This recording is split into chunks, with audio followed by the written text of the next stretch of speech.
ಬೆಂಗಳೂರಿಗೆ ಕರ್ಕೊಂಬಂದು ಬೆಂಗಳೂರಲ್ಲೂ ಕೂಡ ಮಹಜರು ಪ್ರಕ್ರಿಯೆಯನ್ನು ಮಾಡಲಾಗಿದೆ. ಅಲ್ಲಿಗೆ ಆತ ಚಿನ್ನಯ್ಯ ಮಾಸ್ಕ್ ಮ್ಯಾನ್ ಅವತಾರ ಸೃಷ್ಟಿಯಾಗಿದ್ದು ಬೆಂಗಳೂರಿನಲ್ಲಿ ಅಂತ ಹೇಳಲಾಗ್ತಾ ಇದೆ. ಇವತ್ತು ಮೆಡಿಕಲ್ ಟೆಸ್ಟ್ ಮಾಡ್ತಾ ಇದ್ದಾರೆ. 2 ದಿನಕ್ಕೊಮ್ಮೆ ಆತನಿಗೆ ಮೆಡಿಕಲ್ ಟೆಸ್ಟ್ ಮಾಡಿ ವಿಚಾರಣೆಯನ್ನು ತೀವ್ರ ಮಟ್ಟದಲ್ಲಿ ತೆಗೆದುಕೊಂಡು ಹೋಗಲಾಗ್ತಾ ಇದೆ. ಅದಕ್ಕೆ ಕಾರಣ ಅಂತ ಹೇಳಿದ್ರೆ ಆತ ಬಿಟ್ಟಿರುವಂಥ ಬುರುಡೆ. ದಿನಕ್ಕೊಂದು ಟ್ವಿಸ್ಟ್ ಪಡಿತಾ ಇದೆ ಈ ಬುರುಡೆ ರಹಸ್ಯ. ಜಯಂತ್ ಮನೆಯ ಮಹಜರು ವೇಳೆ ಸ್ಫೋಟಕ ಮಾಹಿತಿ ಬಹಿರಂಗವಾಗಿದೆ. ಯಾರೀ ಜಯಂತ್ ಅಂತ ಹೇಳಿದ್ರೆ ಈತನು ಕೂಡ ಒಬ್ಬ ದೂರುದಾರ. ಮಾಸ್ಕ್ ಮ್ಯಾನ್ SIT ತಂಡವನ್ನ ಕರೆದುಕೊಂಡು ಹೋಗಿ ಕಾಡಿನಲ್ಲಿ ಅಗಿಸ್ತಾ ಇದ್ರೆ ಈ ಜಯಂತ್ SIT ಕಚೇರಿಗೆ ಹಾಜರಾಗಿ ನನ್ನದೂ ದೂರುಗಳಿದ್ದಾವೆ, ನಾನು ಕೂಡ ಕೆಲವೊಂದು ಪ್ರಕರಣಗಳನ್ನು ನೋಡಿದ್ದೇನೆ, ಊತ್ ಹಾಕಿರೋದನ್ನು ನೋಡಿದ್ದೇನೆ, ಈ ಮಾಸ್ಕ್ ಮ್ಯಾನ್ ಚಿನ್ನಯ್ಯ ಹೇಗೆ ಅಗಿಸ್ತಾ ಇದ್ದಾನೋ ನಾನು ಕೂಡ ಕೆಲವಷ್ಟು ಸ್ಥಳಗಳನ್ನು ತೋರಿಸ್ತೇನೆ ಬನ್ನಿ ಅಂತ ಹೇಳಿ ಜಯಂತ್ ಟಿ ಎಂಬಾತ ಬನ್ನಿ. ಆ ಜಯಂತ್ಗೂ ಚಿನ್ನಯ್ಯನಿಗೂ ಸಂಪರ್ಕ ಇದೆಯಾ ಅಂತ ನೋಡಿದ್ರೆ ಖಂಡಿತವಾಗೂ ಇದೆ. ಆ ಕಾರಣಕ್ಕಾಗಿ ಜಯಂತ್ ಮನೆಯನ್ನು ಮಹಜರು ಮಾಡಲಾಗಿದೆ. ಮಹಜರು ಮಾಡುವಂಥ ಸಂದರ್ಭದಲ್ಲಿ ಅನೇಕ ಮಹತ್ವದ ವಿಷಯಗಳು ಲಭ್ಯವಾಗಿದ್ದಾವೆ. ಜಯಂತ್ ಮನೆಯಲ್ಲಿಯೇ ಚಿನ್ನಯ್ಯ ಮಾಸ್ಕ್ ಮ್ಯಾನ್ ಆಗಿ ಅವತಾರ ತಾಳ್ತಾನೆ.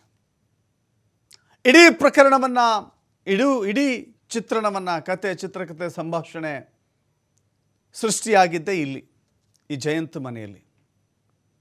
ಜೊತೆಗೆ ಆ ಮಾಸ್ಕ್ ಮ್ಯಾನ್ ಒಂದು ಬುರುಡೆ ಹಿಡ್ಕೊಂಬಂದಿದ್ನಲ್ಲ ಕೈಯಲ್ಲಿ, ಆ ಬುರುಡೆ ಎಲ್ಲಿತ್ತು ಅಂತ ಹೇಳಿದ್ರೆ ಇದೇ ಜಯಂತ್ ಮನೆಯಲ್ಲಿತ್ತು. ಆ ಬುರುಡೆಯನ್ನು ಕೂಡ ಜಯಂತ್ ಮನೆಯಲ್ಲೇ ಇಟ್ಟಿದ್ದ ಚಿನ್ನಯ್ಯ. ಅದನ್ನು ತಿಳಿಸಿದ ನಂತರದಲ್ಲಿ ಯಾವ ಜಾಗದಲ್ಲಿ ಬುರುಡೆ ಇಟ್ಟಿದ್ದ ಅನ್ನೋದನ್ನು ಪರಿಶೀಲನೆ ಮಾಡಿ ಮಹಜರು ಮಾಡಲಾಗಿದೆ.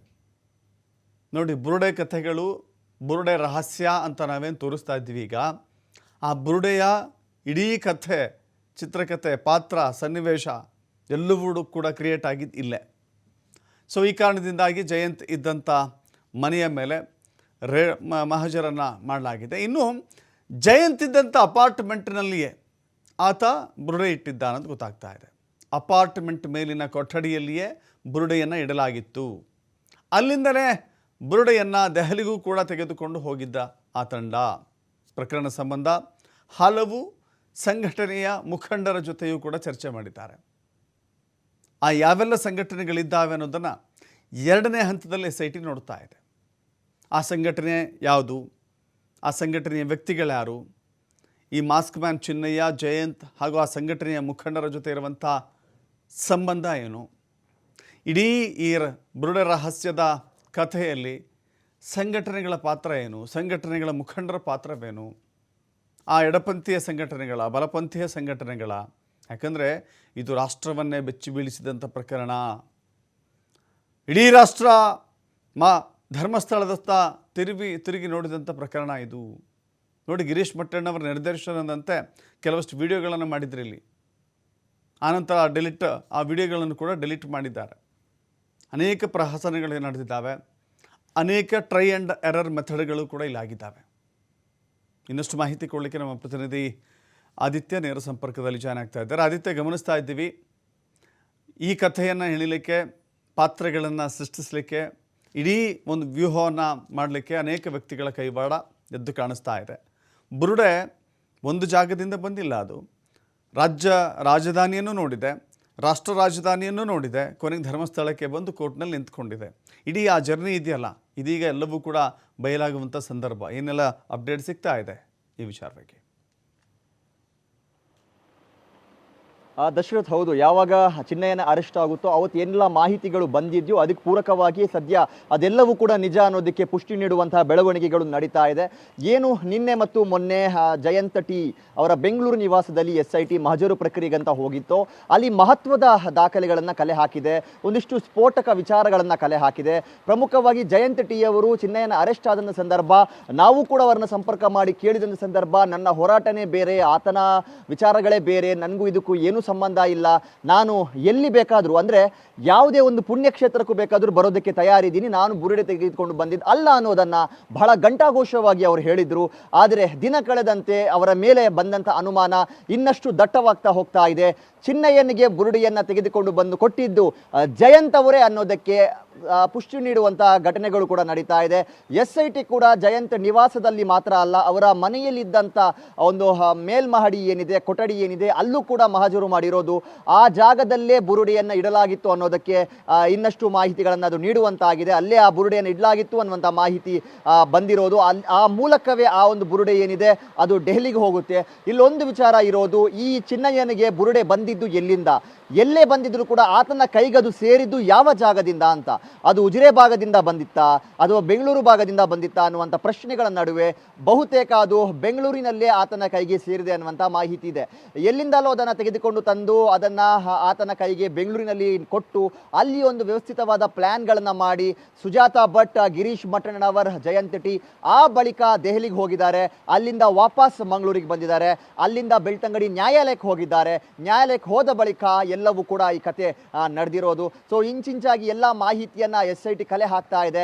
ಇದರಲ್ಲಿ ಜಯಂತ್ ಶಾಮಿಲಾತಿ ಬಹಳ ದೊಡ್ಡ ಪ್ರಮಾಣದಲ್ಲಿ ಕಾಣಸಿಗ್ತಾ ಇದೆ. ಅವರ ಮನೆಯಲ್ಲೇ ಆ ಬುರುಡೆಯನ್ನು ಇಡಲಾಗಿತ್ತು ಅನ್ನುವಂಥ ಮಾಹಿತಿ ಕೂಡ ಸಿಗ್ತಾ ಇದೆ. ಆದರೆ ಅವರು ಅದನ್ನು ಎಲ್ಲಿಂದ ತಂದಿದ್ರು ಅನ್ನೋದೇ ಈಗಿರುವಂಥ ಪ್ರಶ್ನೆ. ಚಿನ್ನಯ್ಯ ಕೂಡ ಕನ್ಫೆಸ್ ಮಾಡಿಕೊಳ್ಳುವ ಸಂದರ್ಭ SIT ಅಧಿಕಾರಿಗಳು ಕೇಳಿದಂಥ ಈ ಪ್ರಶ್ನೆಗೆ ಇದೇ ಉತ್ತರವನ್ನು ನೀಡಿದ್ದ.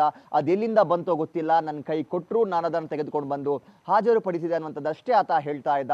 ಸೊ ಎಲ್ಲಿಂದ ನನಗೆ ಅದು ಸಿಕ್ತೋ ಆ ಜಾಗಕ್ಕೆ ಅವರನ್ನು ಕರೆತೆಗೆದುಕೊಂಡು ಹೋಗಿದ್ದಾರೆ. ಸೊ ಅಲ್ಲಿ ಮಹಜರು ಪ್ರಕ್ರಿಯೆಯನ್ನು ಮಾಡಿದ್ದಾರೆ.